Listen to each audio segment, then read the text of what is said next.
성공취업 엑스파일 시청자 여러분 안녕하세요. 오늘은 입사 서류 작성 전에 꼭 알아야 될 팁에 대해서 설명드리도록 하겠습니다. 잘 들어서 꼭 성공취업 하시기 바랍니다.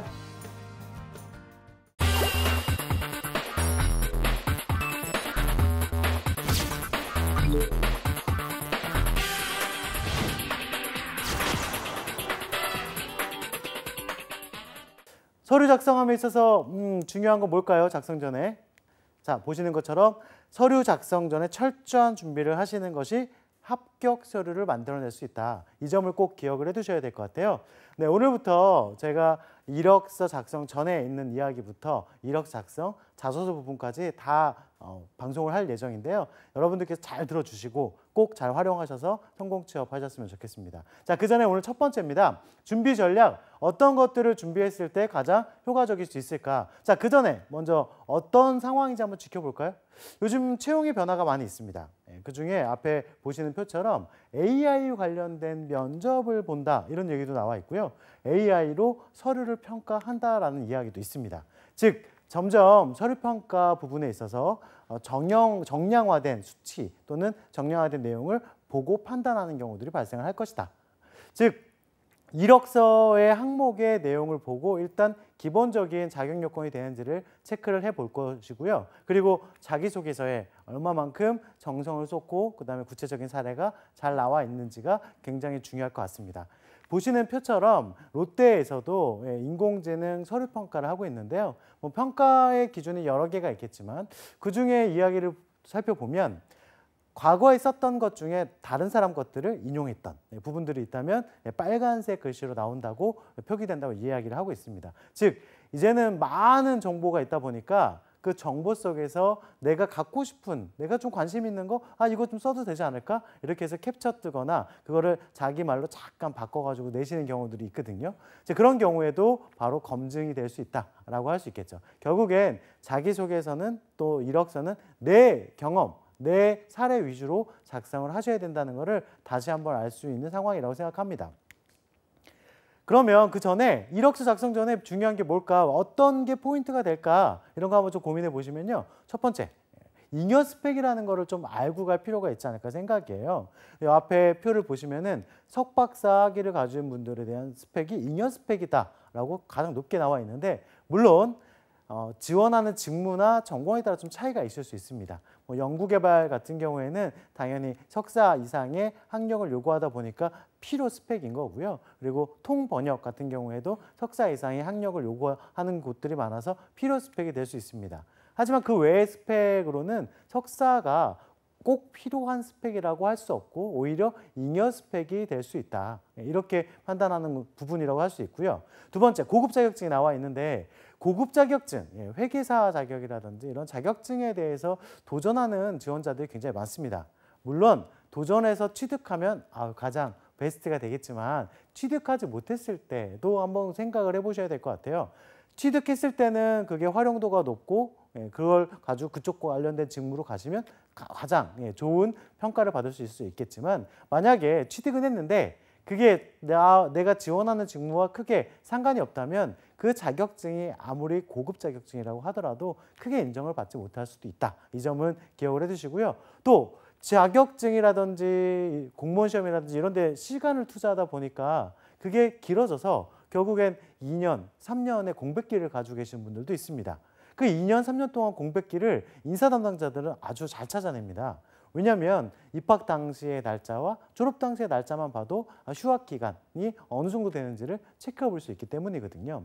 그런 경우에 만약에 제가 2년 동안 휴학을 했는데 휴학한 동안 자격증 시험을 준비했다고 칩시다. 그런데 자격증 시험만 준비했지 제가 아무런 활동이 없었어요. 그러면 2년 동안 활동한 거에 대해서 얘기할 수가 없는 상황이 되겠죠. 결국엔 자격증 시험을 준비하다가 안 됐기 때문에 다시 취업을 하려고 하는 거 아니냐. 공무원 시험을 준비하다가 안 됐기 때문에 다시 취업을 하려고 하는 거 아니냐. 이런 부분에 있어서 사실 공격을 받을 수 있는 가능성이 큽니다. 그래서 자격증 같은 경우에도 자격증 준비를 하면서도 충분히 안 됐을 상황에 대한 대비도 필요할 수 있을 것 같고요. 그다음 극기체험도 나와 있는데요. 역시 극기체험 또한 개인적인 부분에 있어서는 어떤 도전 정신이라든지 이런 부분을 보여주기에는 굉장히 좋을 수 있습니다. 하지만 일적인 부분에 대한 도전을 얘기했을 때 과연 극기 체험했던 도전이 크게 도움이 될 것인가.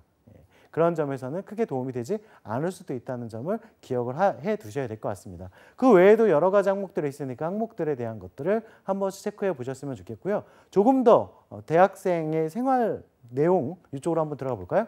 자, 첫 번째 학벌에 대한 이야기가 나오는데 요즘엔 블라인드 채용도 많이 진행되다 보니까 뭐 어느 학교를 꼭 나와야 된다 이런 부분들은 크게 작용하지는 않습니다. 하지만 뭐 필요로 하는 곳들이 있다면 아무래도 뭐 좋은 대학을 나왔다든지 아니면 좋은 학과를 나왔다든지 이런 것들을 요구할 수도 있겠죠. 그런데 어떤 학교를 나왔다는 것보다도 더 중요히 생각해야 되는 건 내가 지원하고자 하는 분야와 같은 전공이냐, 거기에 대한 전공의 깊이를 쌓을 수 있었던 학과이냐가 더 중요할 수 있다는 점을 기억을 해 두셨으면 좋겠습니다. 이제 학교가 개강하고 수업을 듣게 되면 학점에 대한 관리도 굉장히 많이 고민을 하실 거고 하신 분들이라면 더욱더 학점에 대한 부분도 고민이 되실 텐데요. 학점에 대해서 어떻게 평가를 받을까? 기본적으로 자격요건에 3.0이라는 학점이 나와 있으면 그 학점 밑으로는 지원할 수가 없겠죠. 자격요건에 포함이 안 되니까. 하지만 그 이상의 학점이 됐을 때 어느 정도 학점이 좀 안정적일 수 있을까? 많은 고민을 하고 있습니다. 어느 정도 학점이 안정적일까요? 네, 시청자분들께서 생각하시는 학점이 맞을 수도 있을 것 같은데 일단은 제가 봤을 때 이 구간으로 보면 3.8 정도의 학점이 안정적인 학점이다. 다만 3.8이고 옆에 있는 지원자가 3.9라고 해서 그 옆에 있는 지원자가 0.1이 높으니까 아 대단합니다 라고 판단하지는 않습니다. 즉 3.5랑 4.0 사이에 이 빗불 구간이 되겠죠. 이 구간 안에 속해 있으면 뭐 안정적인 학점이다라고 생각하셨으면 좋겠고요. 다만 요즘에 바뀌어가고 있는 게 과거에는 평균 평점, 아직도 이렇게 사용하는 기업들이 많이 있어요. 평균 평점이라는 건 뭐냐면 전체적인 교양과 그다음에 전공의 학점들을 다 합친 거. 근데 이 과거의 평균 평점을 보다 보니까 교양 학점은 높은데 전공 학점이 낮은 지원자들이 생각 외로 많아서 기초가 부족했던 사람들이 있었습니다. 그러다 보니까 학점의 변화는 이제는 전체적인 평균 평점을 보는 거에서 조금 더 세분화해서 보겠다라고 하는 곳들은 전공에 대한 평균 평점, 더 세분화해서 보겠다라고 하는 곳들은 전공 필수 과목에 대한 평균 평점을 보기도 합니다. 그만큼 평균 평점이 어떤 전공에 점점 맞춰지고 있다는 점을 좀 기억을 해두셔야 될 것 같습니다. 여기서 아마 고민이 되실 거예요. 저는 학점이 낮은데 어떡하죠? 네, 학점이 낮다. 그러면 그 이유가 분명히 있으실 겁니다. 뭐 대부분 1, 2학년 때 학점이 낮을 가능성이 더 높으실 수도 있고요. 3, 4학년 때 학점이 낮으신 분들은 전공이 잘 맞지 않아서 학점이 낮으실 경우도 있겠죠. 자, 그러면 1, 2학년 때 학점이 낮으신 분들은 어떻게 답변을 준비하시면 좋을까? 어떻게 서류를 준비하시면 좋을까? 네, 한번 생각을 해보시면요. 일단 낮은 거에 대해서 인정을 해두시는 게 좋습니다. 어차피 낮은 부분에 대해서 내가 결과물로서 학점 자체가 낮은 거니까 인정을 하시고요. 대신 지금 희망하는 직무 또 희망하는 일에 대해서 산업에 대해서 관심을 갖고 이후에 노력했던 경험들을 자세하게 더 얘기해 주실 필요가 있습니다. 그리고 3, 4학년 때 낮으신 분들은 아마 전공과 일치하지 않아서일 가능성이 큽니다. 그런 분들 같은 경우에는 전공이 맞지 않아서 전공 쪽으로 안 가시는 경우들도 많이 있으시거든요. 자, 그럼 전공이 맞지 않을 땐 어떻게 하는가? 전공을 버릴 수는 없죠. 그리고 그렇다고 전공으로 가면 내가 일하기 힘들 것 같아요. 그러면 전공을 버리지 않고 갈 수 있는 방법은 전공과 유사한 산업 속에서 다른 일을 선택하는 방법이 될 수 있으니까 내가 가고자 하는 산업을 한 번 더 전공하고 연결시켜 보는 것도 방법이 될 수 있겠죠. 예를 들어서 제가 전자과예요. 전자 쪽에 전공에 대해서는 관심이 그렇게 많이 가지 않아서 학점이 높은 편은 아닙니다. 하지만 이 전공을 버릴 수 없다면 전자산업 관련된 곳에 다른 직무로 지원하실 수도 있으니까 그 점을 기억해 두시면 좋을 것 같습니다. 자, 그 다음 학점을 봤어요. 이번에 토익 좀 써봐볼까요?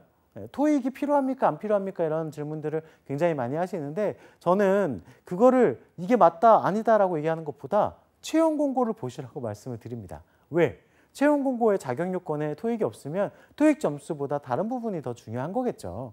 토익 점수를 걸어놓는 자격 요건을 걸어놓는 기업들은 기본적으로 토익을 통해서 뭐 어떤 성실함이라든지 이런 걸 보는 경우도 있고 외국어 능력을 보는 경우도 있지만 그거는 회사마다 차이가 있다 보니까 토익 점수가 있어야 된다 없어야 된다 말하기는 쉽지 않을 것 같습니다. 하지만 만약에 제가 영어를 외국어를 쓰지 않는 직무라면 토익 점수가 필요 없는 것도 많이 있다는 것을 기억해 주셨으면 좋겠고요. 그럼 안정적인 토익 점수는 몇 점 정도 될까? 보시는 거는 850점으로 제가 표기를 해놨는데 저거는 이제 공기업의 한전 기준입니다. 850점 이게 정답이다라고 할 수는 없지만 저 850점 정도의 기준을 두고 그 이상의 목표를 잡으시면 뭐 토익 점수에서도 안정적인 점수가 될 수 있고요. 또 이공계 분야랑 또 인문상경 사회계열 분야에 따라서 토익 점수도 약간 비중이 달라질 수 있거나 눈높이가 달라질 수 있으니까 그 점도 좀 체크를 해두시는 게 좋을 것 같습니다. 그리고 토익 점수를 막상 취득을 했는데 만약에 면접 가셨을 때 외국어로 물어봤을 때 답변을 못 하시면 오히려 저 점수가 마이너스 되는 경우들도 있거든요. 그래서 토익을 준비하시는 분들께서는 만약에 내가 외국어를 사용하는 곳이다라고 하면 필히 외국어 스피킹 능력을 꼭 취득하시는 게 중요할 수 있을 것 같습니다. 자격증이 또 나오네요. 어떤 자격증 가지고 계신가요? 대부분 보면요. 자격증을 많이 따는 게 좋은 거다. 라고 생각하셔서 이런저런 자격증에 도전을 많이 하시는 분들이 계십니다. 제가 생각하기에는 자격증은 직무와 연관된 자격증이 있다면 그게 가장 1순위가 되겠죠. 그리고 직무와 연관성이 없는 자격증은 사실 따두면 도움이 되는 거지 그걸 꼭 필수로 따야 된다 생각하지는 않습니다. 그만큼 자격증이라는 건 정확하게 분석하고 취득하시는 게 중요할 수 있고요. 뭐 예를 들어서 공대 같은 경우 기사 자격증을 딴다. 근데 하나의 기사만 따는 게 아니라 요즘에는 뭐 2개의 기사, 쌍기사도 이렇게 따가지고 옵니다. 쌍기사를 딸 때 또 요즘에 안전이라는 부분을 굉장히 중요시하니까 안전과 관련된 기사 자격증을 취득한다든지 뭐 이렇게 돼서 연관성 있는 자격증들은 도움이 될 수 있습니다. 다만 뭐 너무 쉽게 딸 수 있는 자격증들은 국가기관에서 인정해주지 않는 자격증이 국가공인 자격증이 아니고 또 사단법인이나 재단법인에서 나온 자격증 중에 쉽게 딸 수 있는 자격증이다. 그러면 오히려 인정을 못 받을 수도 있다는 점을 좀 기억을 해두셔야 될 것 같아요. 만약에 나는 노력해서 땄지만 왜 인정을 안 해주냐 이렇게 얘기하실 수 있지만 그만큼 짧은 기간 동안에서 자격증을 취득했던 게 과연 그 자격증을 위해서 얼마만큼의 노력을 투자했는가 그리고 그 자격증의 난이도가 높은 것인가 여기에 따라서 좀 달라질 수 있겠죠. 그럼 여기서 질문 하나 드려볼까요? 영업사원이라면 가장 필요한 자격증이 뭘까요? 네, 이런 질문 드리면 많은 구직자들께서 이렇게 얘기를 하시더라고요. 커뮤니케이션 자격증이다. 컴퓨터 자격증이다. 그리고 뭐 CS 자격증이다. 뭐 이런 자격증들을 많이 얘기하시는데 맞습니다. 그런 자격증도 있으면 당연히 사람들을 만나는 이 영업 직무에서는 도움이 될 수가 있겠죠. 근데 제가 말씀드리고 싶은 건 영업이라는 걸 떠올렸을 때 영업이 운전을 또 많이 하지 않습니까? 그러면 기본적으로 운전면허가 자격증이 될 수가 있습니다. 일반적인 직무에서는 운전면허라는 자격이 굳이 필요하지 않을 수도 있는데 만약에 기동성을 요구하는 운전을 해야 되는 영업직이라면 운전면허증이 필요할 수도 있죠. 또 사회복지를 희망하시는 분들 같은 경우에도 복지관에서 운영하는 봉고차 일종을 취득을 하셔야 그런 봉고차를 또 운전하실 수 있으니까 필수로 또 따셔야 되는 부분도 있습니다. 즉 필요한 자격증을 따시는 게 가장 중요하다는 점을 꼭 생각하시고 만약에 불필요한 자격증이 많아요. 그러면 그 불필요한 자격증을 이력서 항목에 다 기재할 수도 없을 뿐더러요. 그걸 기재한다고 해서 그렇게 높게 인정받지 못하는 경우도 있으니까 그 점을 기억해 두시면 좋을 것 같습니다. 그리고 이것도 하나 더 알아주셨으면 좋겠어요. 인재상 관련된 부분인데 생각을 한번 해볼까요? 지원하는 기업 중에 도전하지 마세요. 열정 필요 없습니다. 우리 회사는 성과 필요 없습니다. 이런 회사가 있나요? 아마 없을 겁니다. 모든 회사들은 일정 부분의 성과도 요구할 것이고 도전과 열정, 창의를 요구할 것입니다. 자, 그런데 그 요구하는 거에 비해서 말은 좀 다를 수가 있겠죠. 예를 들어서 뭐 도전하는 인재, 뭐 그다음 새로운 것을 생각해낼 수 있는 창의적인 인재 이런 식으로 말은 다를 수 있지만 창의나 도전이나 열정 이런 것들은 다 원한다라고 생각을 하셔야 될 것 같아요. 즉 뭐냐면 나중에 자기소개서를 쓰는데 인재상에 맞춰서 자기소개서를 쓴다? 과연 그 자기소개서가 좋은 평가를 받을 수 있을까요? 왜? 그렇게 원하는 도전이 있는데 우리 회사 말고 다른 회사도 도전할 수 있는데 왜 굳이 도전만 보고 우리 회사 지원했다는 거지? 오히려 지원 동기가 명확하지 않다라는 느낌이 들 수도 있습니다. 그래서 제가 생각하는 부분은 인재상에만 맞춰서 하는 게 과연 그 회사만 가기 위한 어떤 지원 동기인가 놓고 봤을 때 제가 봤을 땐 그건 아닌 것 같아요. 그래서 인재상을 활용하는 부분들은 있겠지만 인재상만 보고 가겠다라고 하는 거는 좀 적절하지 않은 것 같고, 인재상 속에 도전이 있다면 내가 도전하는 사람으로서 회사에서 더 도전할 수 있는 모습들을 볼 수 있는 것, 그런 것들, 또는 회사 사업 중에서 현재 도전하고 있는 사업, 투자하고 있는 사업들을 좀 더 분석하셔서 거기에 맞는 강점을 찾아내시는 게 더 중요할 수 있습니다. 자, 이 인재상과 관련된 자기소개서 중에서 지원 동기 부분, 회사 지원 동기 부분은 제가 추후에 또 자기소개서 부분을 다뤄드릴 때 설명을 드릴 때 그때 자세하게 들어주시면 좋겠습니다. 자, 이런 것들이 좀 불필요하다. 그럼 결국엔 뭐가 필요하냐? 네, 예전에 제가 직무를 소개해 드릴 때도 한번 말씀을 드렸던 부분인데요. 직무에 대한 부분이 굉장히 중요하다. 역시나 자기소개서나 이력서나 직무에 대한 중심적으로 내용을 작성하시는 게 중요하다라고 말씀을 드리고 싶어요. 그게 이론적인 부분이 있고 그다음에 경험적인 부분이 있을 겁니다. 즉 옆에 보시면은 두 가지가 나오죠. 네. 직접적인 경험, 간접적인 경험. 네. 직접적인 경험은 발로 뛰는 겁니다. 그래서 제가 서류 쓰기 전에 항상 이런 얘기를 하거든요. 서류 어떻게 쓰십니까? 서류는요, 손으로 쓰는 게 아니라 발로 씁니다.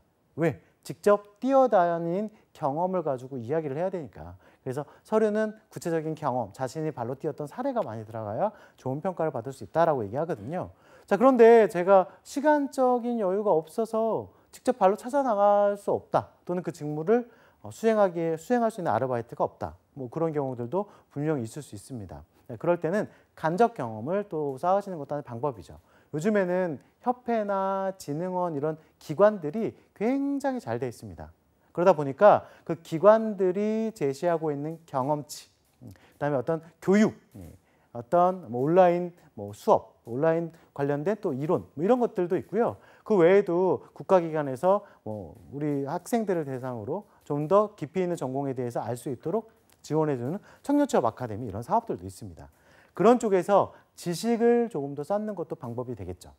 또 수업 중에도 쌓을 수 있겠죠. 예를 들어서 R&D 쪽에 가고 싶으신 분들은 우리 랩실이라고 하는 연구실에 들어가서 일을 하는 것도 하나의 방법일 거고, 그다음에 실험 실습을 많이 배우셔가지고 내가 다룰 수 있는 기기라든지 또 실험에 대한 경험이 많다는 거, 이런 것들도 하나의 방법이 될 수 있습니다. 즉, 인연 스펙에서 빼줄 부분, 필요 없는 부분들은 빼주고 필요한 부분, 지식적인 부분을 가져가자라는 게 지식적인 거, 경험적인 부분, 즉 직무적인 역량을 가져가자라는 게 가장 중요하다라는 점을 꼭 좀 기억을 해두셨으면 좋겠습니다.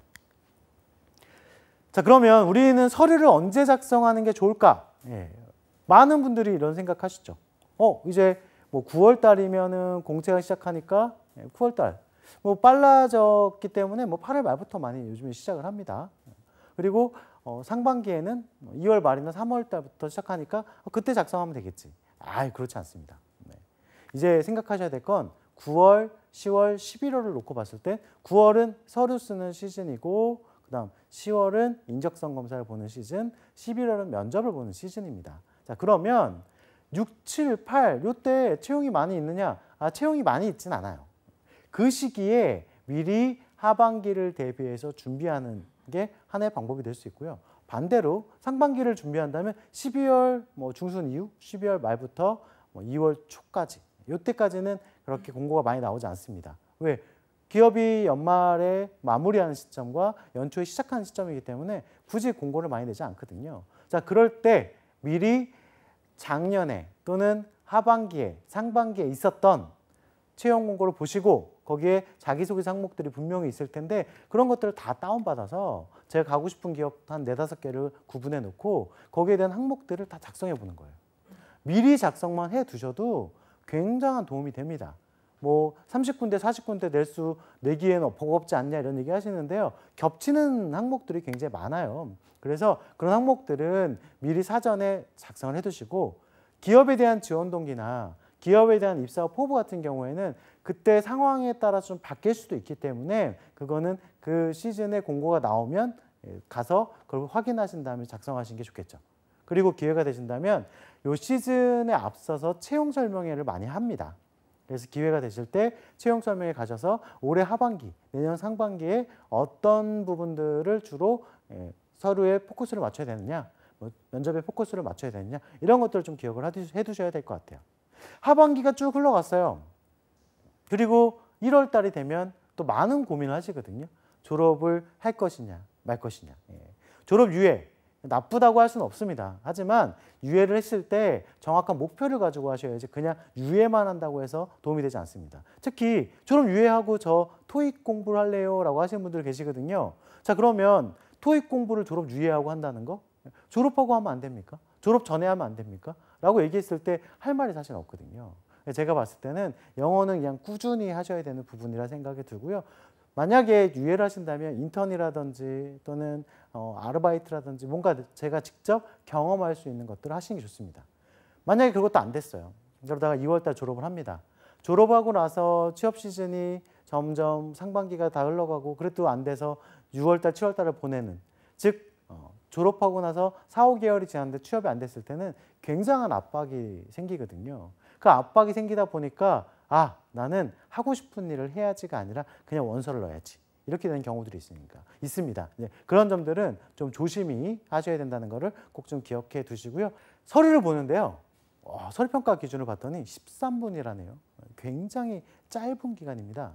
이 짧은 기간의 서류를 보다 보니까 서류에 대해서 보고 싶은 것만 보게 된다. 이렇게 될 수도 있고요.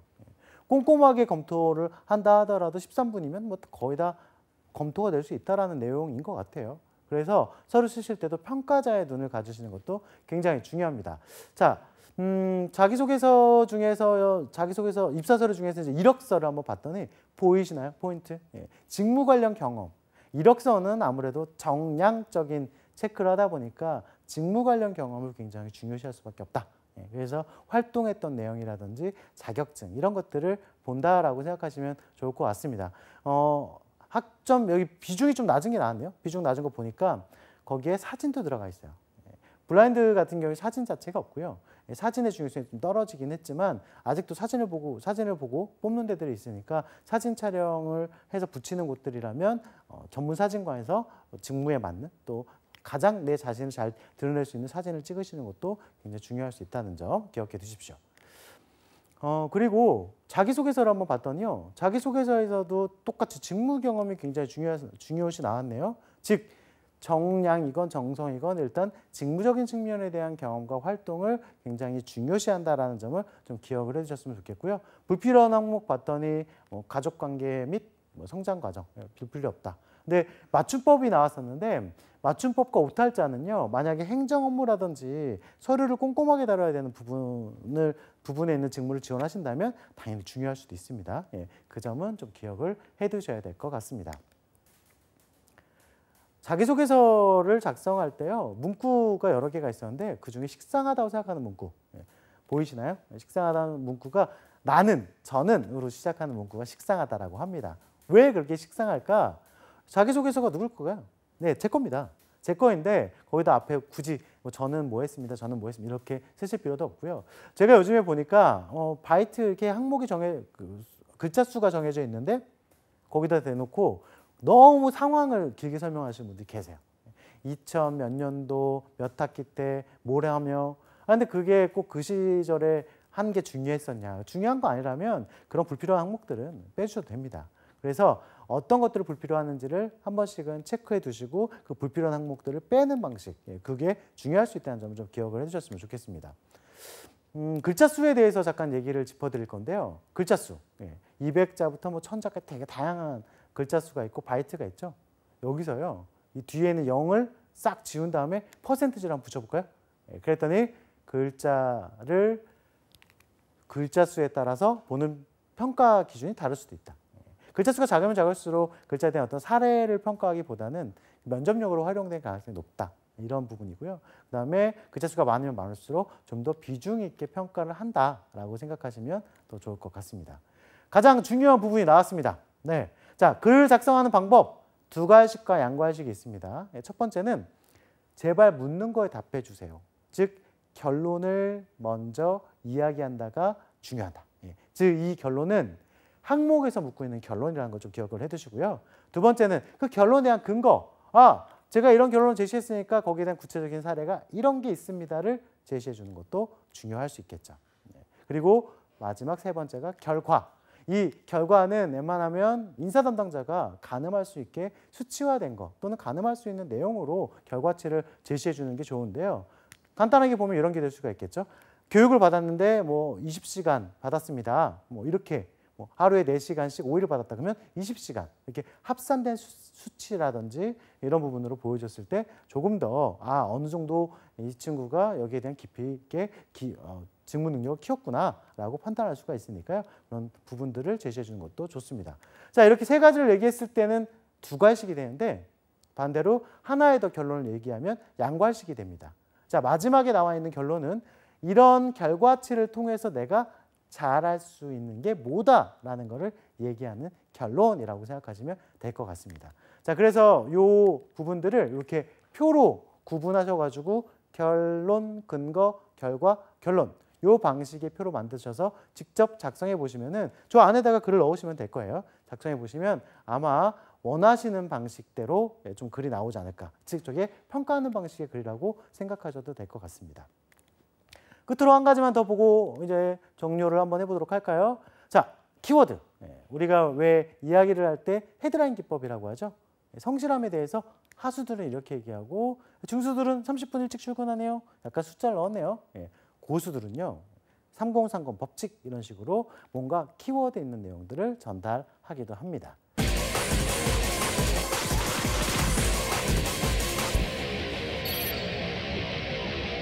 자, 입사서를 사전에 준비해야 될 상황들 어떤 내용인지 충분히 아셨다라고 생각이 듭니다. 자, 그러면 이제 그 내용들을 활용하셔서 원하시는 서류를 만들어내는 이력서와 자기소개서 그 연습도 필수로 지금 보시고 나서 바로 하셨으면 좋겠습니다. 즉, 구체적인 사례, 그다음에 어떤 짜여진 틀이 있으니까 그 틀에 맞춰서 나를 잘 보여주는 게 서류다라고 기억하셨으면 좋겠습니다. 여러분들의 성공 취업을 기원합니다. 감사합니다.